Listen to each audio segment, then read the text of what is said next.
Aunt attacks me over fake disability. I recorded and posted the assault. Now she lost everything, and her husband wants a divorce. I, 31F, was born with a severe genetic disease known as EDS, hypermobility type. This sickness varies significantly from person to person, with the majority living quite normal lives despite some discomfort and problems.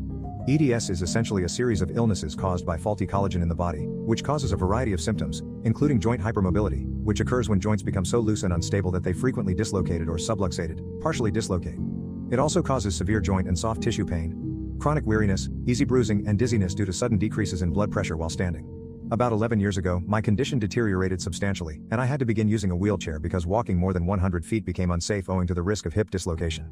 In the last 3 years, I converted to an electric wheelchair because pushing a manual one was too difficult. For reasons I don't entirely understand, my aunt, 54F, has a strong disdain for disabled individuals, particularly those in wheelchairs who still have some leg mobility. For the last 11 years, whenever we were alone, she treated me like a dog. She argued that my condition was fabricated, stating that I made it up to divert attention and because I was envious of anyone else receiving attention, particularly her. I tried confronting her, but dealing with my sickness was already stressful. I kept her opinions to myself because I'm not aggressive and don't see her very often. I didn't want to burden anyone, especially since I was already asking so much from those around me. My parents were fatigued from all of the doctor appointments, so I overlooked my aunt's conduct. I had become accustomed to her rudeness and no longer cared about her opinions, until last week, when everything intensified. I went to see my aunt for our annual family dinner, which she had organized. Everything was going fine until she drank more than normal and became sarcastic at me in front of the family. Some family members confronted her, stating that her behavior was disrespectful and uncalled for. Throughout the evening, she silently fumed and stared at me. My parents noticed and kept a watch on her, but I chose to take a break from her stares by going into the kitchen on the other side of the house to take my prescription privately. My aunt followed me into the kitchen, closing the door behind her. I realized right once this wasn't good. She was obviously inebriated. I discreetly began recording the interaction on my phone. Even if I screamed, nobody would hear me because the door was closed and everyone else was talking loudly in the other room. She began by asking if I liked being an attention hog and ruining her supper by humiliating her. I carefully tried to propel my wheelchair toward the entrance while apologizing and explaining that this was not my goal. I tried to say what she wanted to hear, hoping to make it to safety. She began raising her voice, accusing me of being envious of her success and fabricating my problem out of laziness. She started calling me every name in the book and screamed rubbish at me. I began to cry, pleading with her to let me go as I suspected she was experiencing a mental breakdown. I realized I needed to leave, but I couldn't do it in my wheelchair, so I tried to get out of it. Unfortunately, she became furious and pushed me back into the chair forcefully. She screamed that she was not finished yet and that liars like me deserved to be given a lesson. She began punching me in the face as hard as she could, dislocating my jaw. Then she tried to drag me out of the chair, dislocating my arm, but I fought back, and she was unsuccessful. She managed to roll my wheelchair over onto its side, causing my foot to become jammed under the footrests. Fortunately, my father noticed my disappearance, as did my aunt, and became concerned. He began looking for me. Later, he informed me that I let out a blood-curdling scream that could be heard across the dining room, forcing him and my mother to race toward the sound. By this point, I was beginning to lose consciousness due to discomfort. I recall my father rushing through the door. According to what I was told, he body slammed and punched my aunt, his younger sister, to keep her down. My mother yelled for someone to phone 911, and my nephew did it instantly. My mother then untied me from the wheelchair and attempted to recall her first aid training. Meanwhile, my father forced my aunt to the floor, leaving her husband in full amazement and unsure what to do. When the police and paramedics arrived, they handcuffed my aunt. She screamed at my father, wondering how he dared to touch a woman, particularly his sister. My uncle attempted to defend my aunt, claiming they had no idea what had happened and suggesting that I had tipped over while attempting to attack her. He stated that his wife would never do such a thing unless provoked. He supposedly said even worse things, but my parents won't tell me what. I regained consciousness at this time, most likely as a result of the severe pain medication, but everything was still blurry because the medicine had left me disoriented. I was carried away in an ambulance while my aunt was sent to jail. At the hospital, they discovered that I had several shattered ribs, a dislocated arm, and a dislocated jaw. The punches also resulted in a concussion, but the most serious injury was to my foot, which snapped. I had cuts and scratches all over my body since my skin is so thin. Fortunately, none of the injuries required surgery, but due to my disease, I'll be in a cast for at least 10 weeks, followed by physical therapy. My ankle will probably be irreparably ruined. I feel guilty about ruining her life. I've received several voicemails from various numbers, all with her yelling about how I ruined her life and most likely their finances. My uncle is attempting to salvage his name by sticking by her side, but this appears to be a temporary measure, since he now wishes to divorce her. A few family members are making me doubt whether I did the right thing, therefore I'm wondering if I'm in the wrong here. Yes, we are getting a restraining order and filing charges. The prospect of her pursuing me again is too much to take. Some folks have also puzzled how I received pain medication while unconscious.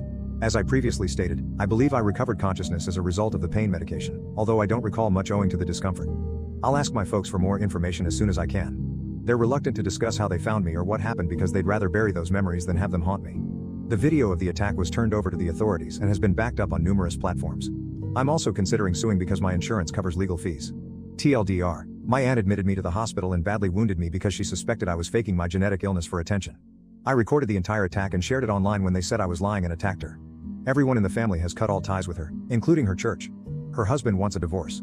So am I the moron that posted the footage and ruined her life? Now to the next story, story 2. I agreed to open our relationship because my girlfriend wanted it, but it wrecked her life. My boyfriend, 24F, and I, 27M, chose to have an open relationship after 5 years of monogamy.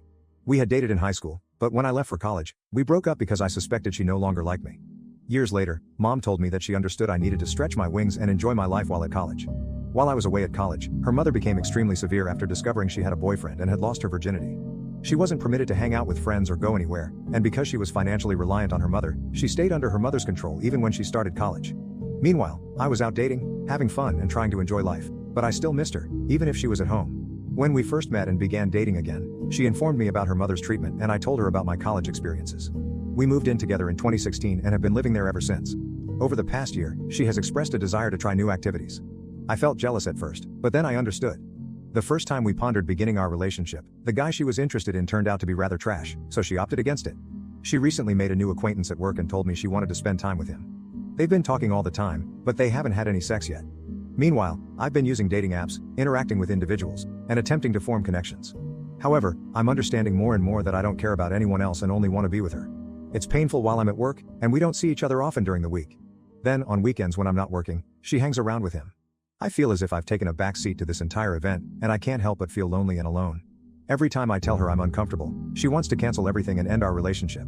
She has stated that she is aware that this is an itch that must be scratched, and that if she does not, she will be left wondering about it forever. I suppose all I need is someone to communicate my emotions to and help me work through how I feel. I have an appointment with a therapist, which should help a lot. We began our relationship on July 7, 2022, after 5 years of monogamy because she wanted to expand her sexual experiences after growing up in an incredibly conservative environment. There were setbacks since I'm highly monogamous and had difficulty meeting mates, but she was able to secure dates and encounters almost immediately. Things improved after I went to therapy and discovered healthy ways to communicate my emotions. Our connection remained strong, but it improved much more as I began sharing my emotions more efficiently. I ultimately met someone who was both a great friend and a fantastic sexual partner. Unlike my partner, I discovered that I couldn't have intimacy with strangers unless I had a link, and I didn't want any more sexual encounters because I grew up with a lot more freedom. My girlfriend, on the other hand, began to get jealous of my relationship with this new companion. She began interfering with our time together, contacting me frequently when I was with this person or initiating sex with me just as I was ready to leave. This behavior began to indicate a pattern for me. Before this year, my girlfriend was extremely responsible. She handled money well, even when we didn't have much. She worked a steady job with regular hours and had started college the previous fall to advance her career. However, prior to us starting our relationship, she began to regress. It began with her spending her whole income on tattoos and piercings, which I didn't mind because I enjoy external self-expression. But then she started antagonizing her bosses, arriving hours late or quitting work early without notice.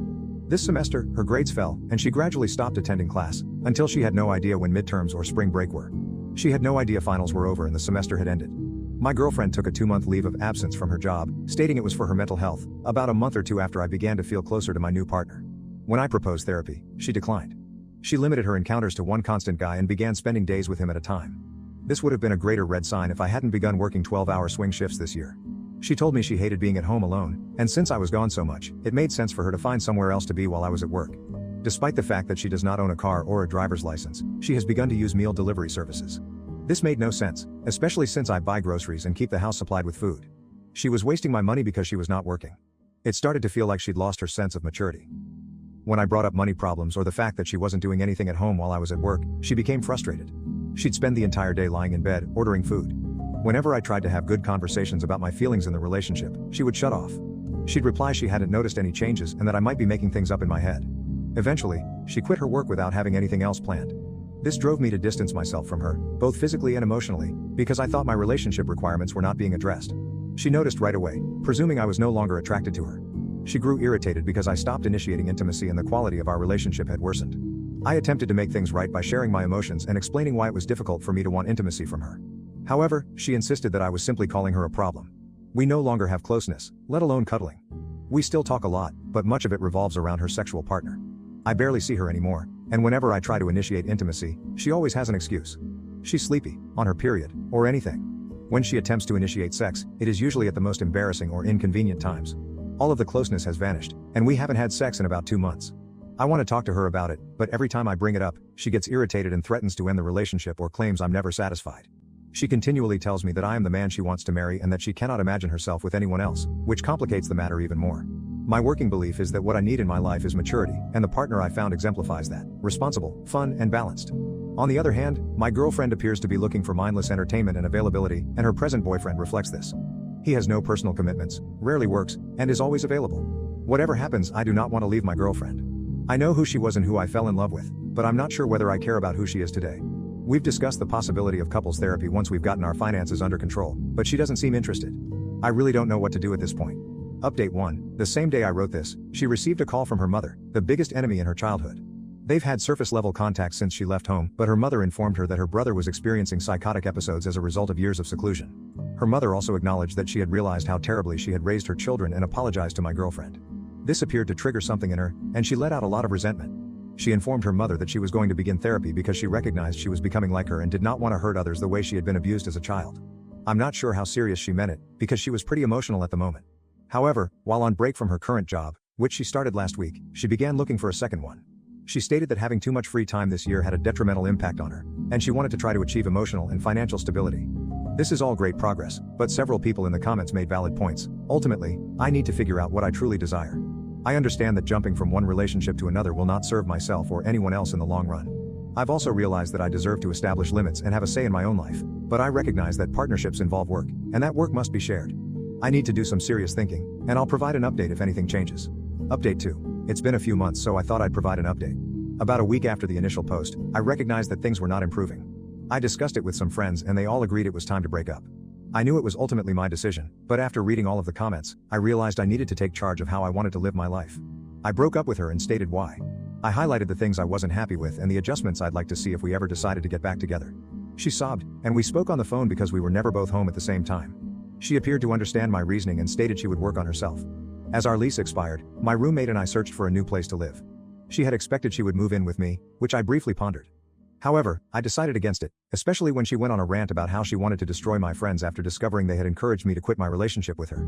Finally, I informed her she couldn't come with me. She ended up moving in with the person she had been seeing, but she remained in touch with me. She never really tried to improve herself.